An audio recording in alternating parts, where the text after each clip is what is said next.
process. And I have with me our proposed amendments to the rule. Yeah, if you'd like to submit those up to the commission, we can add them to the commission's comments for these rules.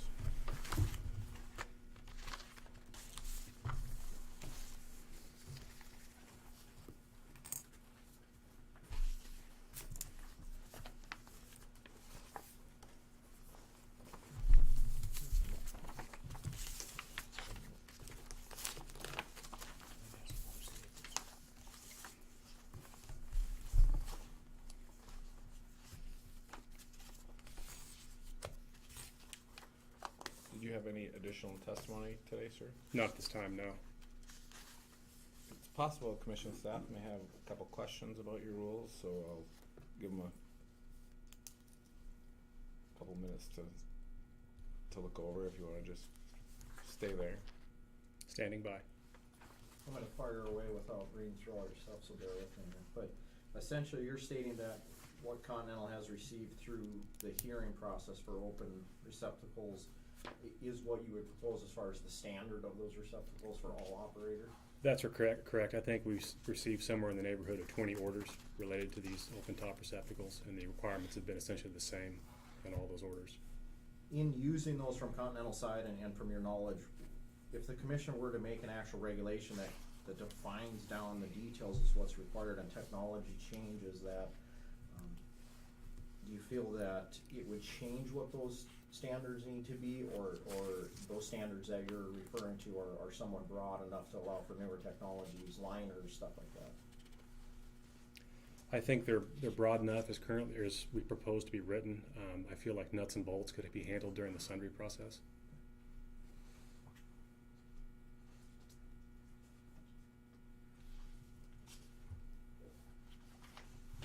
Do you propose, is it any fluid type in particular that could be used, or just open top containers, period? So freshwater only allowed in what you're proposing, or produced water only, or just Combination of produced and fresh water.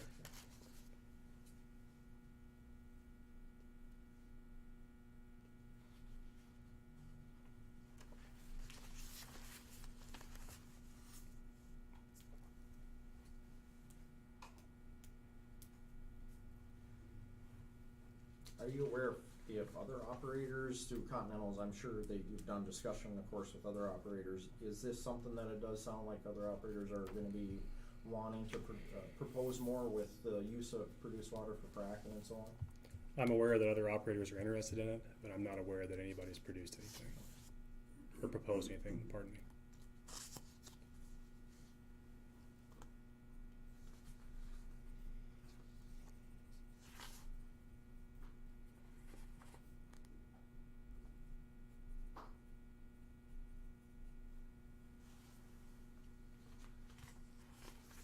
Guy, do you know the list that you've provided here in number 6?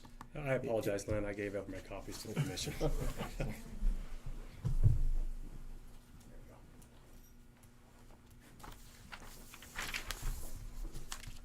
Is that the same list that is in the orders that the commission has approved?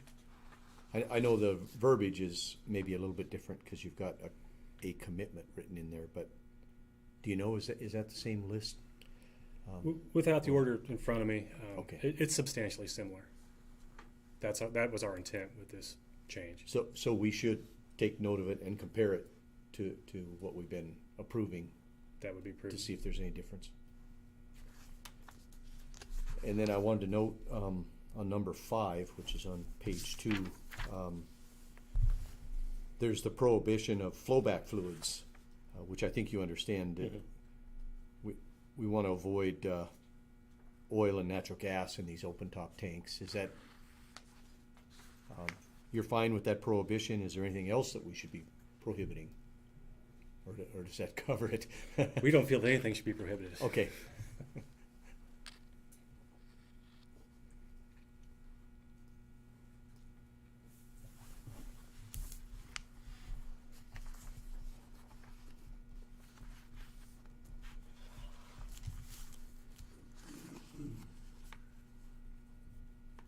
So Guy, on your item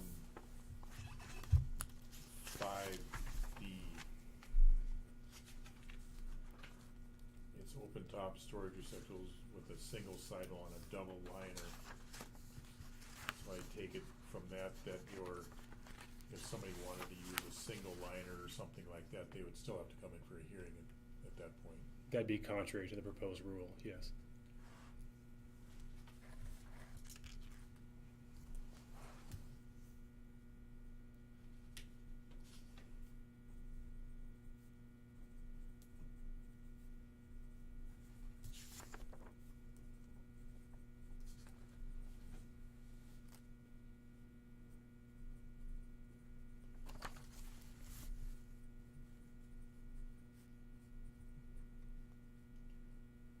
Would Continental have any objection on the 5E again? It says permits are valid for a period of 1 year, but may be reauthorized upon application.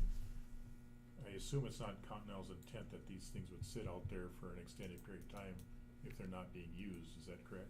No, the intent would be to have the permit in place and plenty of time to utilize our open top storage. We've had some issues with the ones we've tried this year. We're getting the order approval and such. Logistically, it wasn't possible to pull it off. This would allow for greater planning.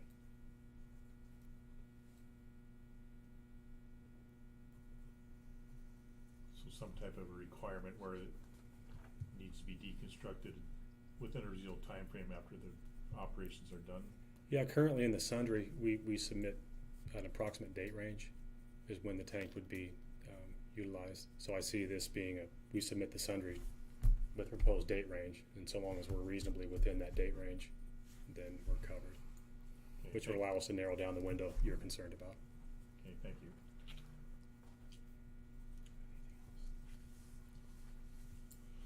Anything else? One more. I noticed, Guy, on number 6E, very general, brief specifications of the double liners. Is there, Typically that, go ahead. I'll ask your question. Yeah, no, I was just wondering what those typically are, and is there a lot of change going on with regards to these liners that are used in these vessels? Typically that's a spec sheet from the manufacturer describing the material that we intend to use. And again, changes in technology can be handled by simply submitting a different spec sheet in the sundry for approval. So do you spec out a minimum thickness or material or anything like that, or do you just? This is a new enough process that we haven't standardized it yet. I'd have to look at the order to see what we submitted previously.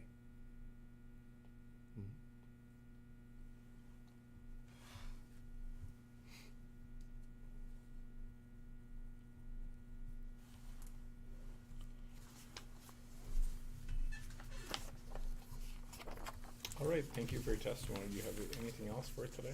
Not today, no.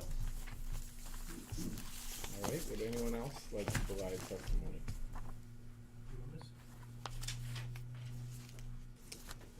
Sure. Yeah.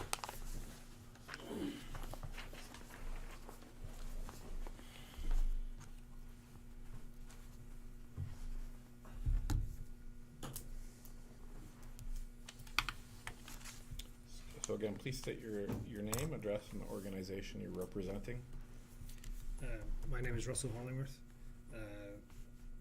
speaking for Marathon Oil, based at 990 Town and County Boulevard in Houston, Texas, 77024.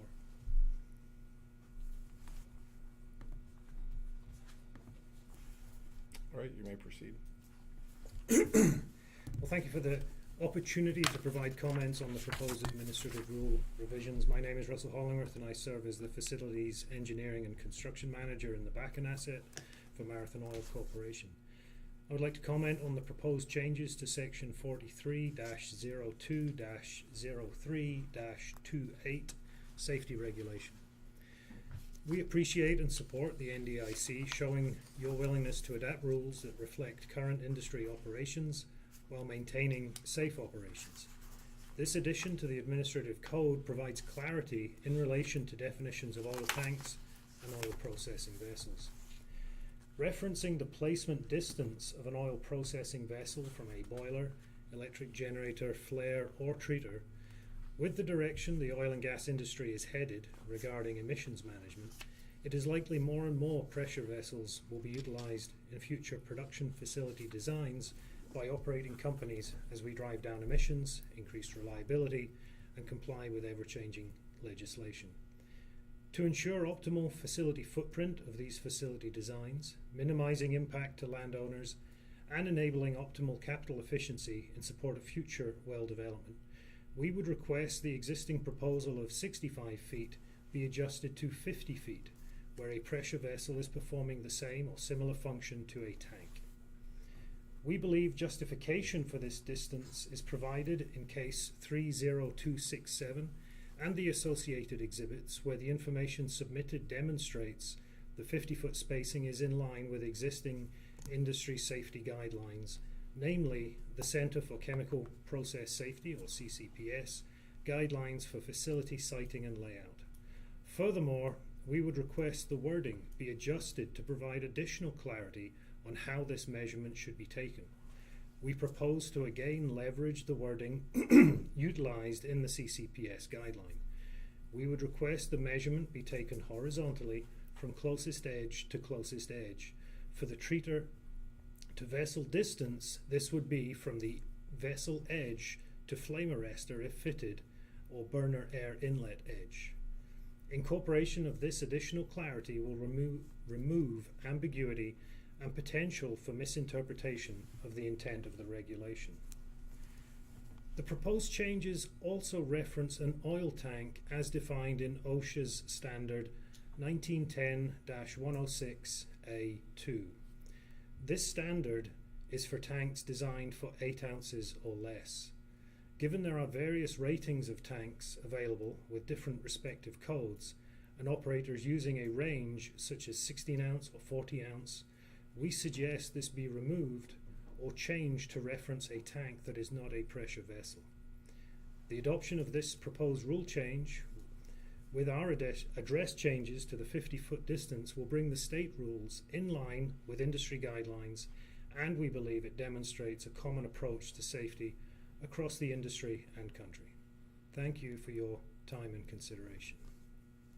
All right, thank you, sir. Commission staff, any questions?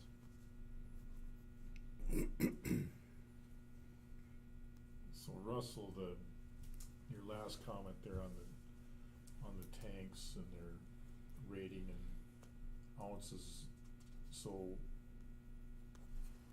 how would, you said reference a tank that's not a pressure vessel, so what's the definition of a pressure vessel? Definition of a pressure vessel, as we, I believe, submitted in the exhibits for 30267, is a vessel that's designed to operate with a maximum allowable working pressure above 15 psi. That defines a pressure vessel. Beneath that, when we saw the reference to the OSHA standard, whilst not familiar with it, we typically jumped onto Google to see what it defined, and then did a little bit more research, and what we can say is that you in effect have 3 codes to get to before you get to the ASME 8 pressure vessels. You have OSHA, which takes you up to half a psi or 8 ounces. You have API 650, which then takes you to 2.5 psi or 40 ounces. You then have API 620, which takes you to 15 psi, and then ASME 8 is 15 and above.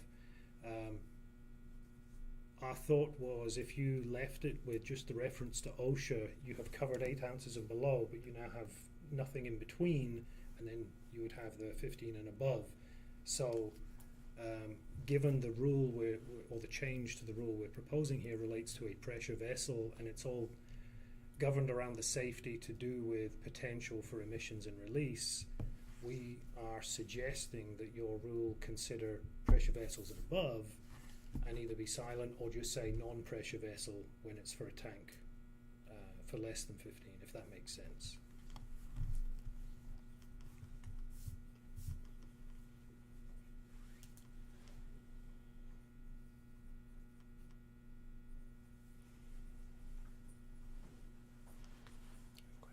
Mm-hmm. Russell, the 50-foot, is that because that's what's designated within the same testimony as the Petroleum Council provided this morning? Or I guess where does that come from? Let me ask it that way. I mean, why is that significant instead of 65 or 45 or? So the CCPS, as we submitted in the exhibits, and the table that they provide talks about the distances between fired vessels and process vessels, and that's where the 50-foot guideline comes from. It's not a rule, it's not a law, it's a guideline for industry site layout. So that's why we feel it's appropriate. We look at it, well, where does 65 come from? You know, the 50-foot we can reference in materials that are out there in the industry as use today. We did listen to the hearing from this morning, and to maybe preempt a question that came up from that hearing,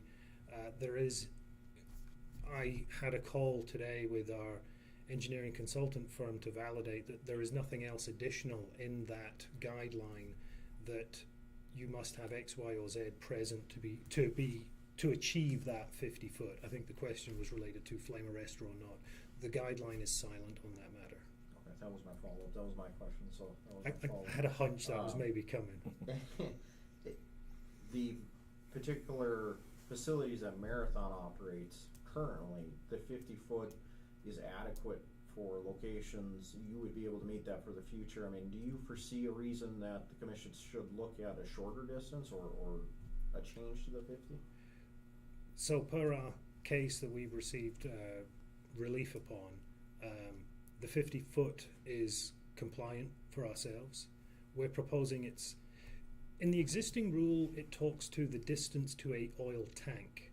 We are proposing it be a distance to a process vessel because they are on a common gas header. So from a safety perspective, today you could say, is it a distance to a water vessel or an oil vessel?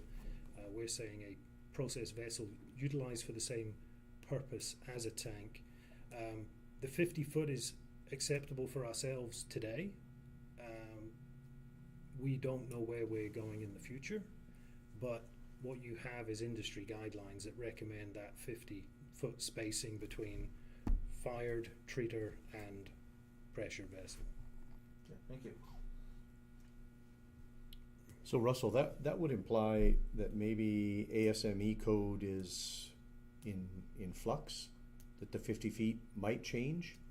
Or are you suggesting that we just reference the ASME code and let it float with what those folks do? ASME code doesn't provide details of distance. ASME code is how you design the vessel itself. What we design, okay. So ASME code is what you get a big thick book, and it's the thickness of your vessel, the thickness of flanges, nozzles. It's how you design the vessel. Where you elect to place that vessel in relation to other equipment is where that CCPS guideline comes in, the site layout. It's, hey, if you're going to have one of these things, their table lists all the different kinds of equipment that you could expect on, say, a refinery, for example, and therefore the recommended distance, not required. Okay. I'll go back to it's not law, it is a recommendation.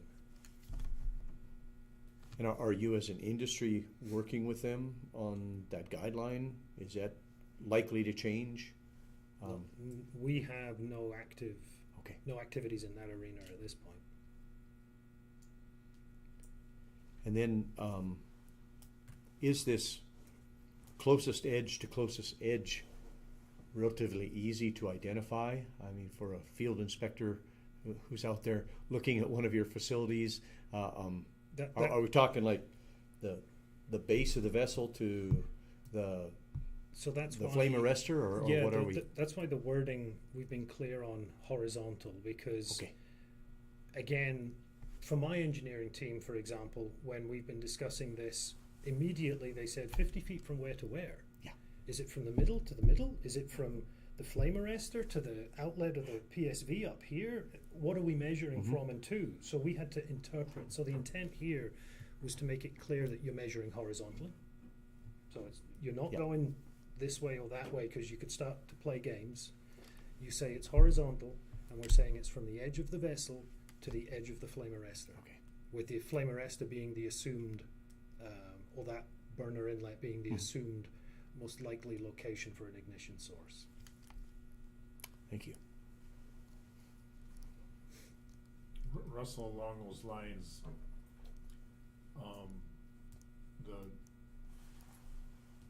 the burner obviously can be 360 degrees around the treater, right? So closest edge to closest edge being 50 feet, that's pretty simple to measure. What's the what's the distance we're talking here? Is that 1 foot, 2 foot from the, let's say the burner was facing directly towards your process vessel? You would still be measuring off the edge of the flame arrestor.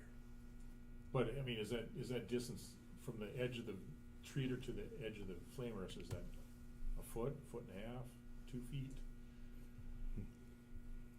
The flame arrestor is on the end of the vessel, the treater vessel. It's part of it. Because you have the I think he's tube- you have- asking, do you know approximately how much it protrudes out from the fire tube or from the vessel, right? Yeah, How much exactly. that flame arrestor extends out from the vessel itself or from the fire tube, and mind's eye here, I'm going, if I were to look side on, you have the end flange where the fire tube connects, that sort of Mhm. distance. Yeah.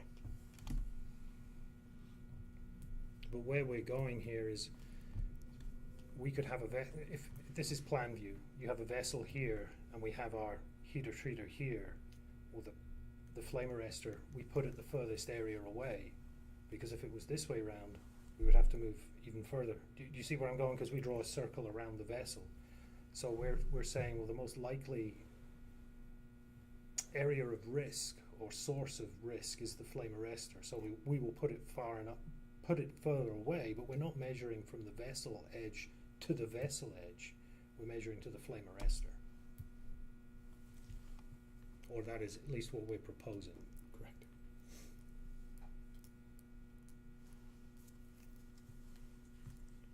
Russell, has Marathon already submitted written testimony into this, or do they plan to submit what you're testifying? We plan to submit. Thank you.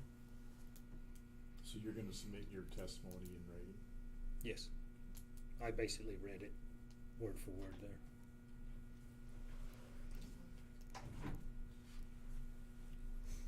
Since our electronic record doesn't include video, when you were holding up your hands, could you just describe for the record the approximate distance that you were calculating when you said that? Sorry, that was probably a foot to 2 feet, something like Okay. that. Perfect. Any other questions? All right, thank you, sir. Thank you. Any other additional testimony today? I'm seeing some shaking heads, so pursuant to North Dakota Century Code 28-32-12, the commission will have a written comment period during which data, views, or arguments concerning the proposed rules or feedback regarding today's testimony will be received by the commission and made a part of the rule-making record to be considered by the commission. All comments received both today and during the written comment period will be given serious consideration by the commission. All comments and correspondence must be submitted to the commission prior to October 20th, 2023 by 5 p.m. and will be made a part of the record for this case. All comments received prior to today's hearings will also be made a part of the record for this proceeding, and comments received after October 20th, 2023 at 5 p.m. will not be included in the record. And with that, we will close the record for this hearing. Thanks for coming.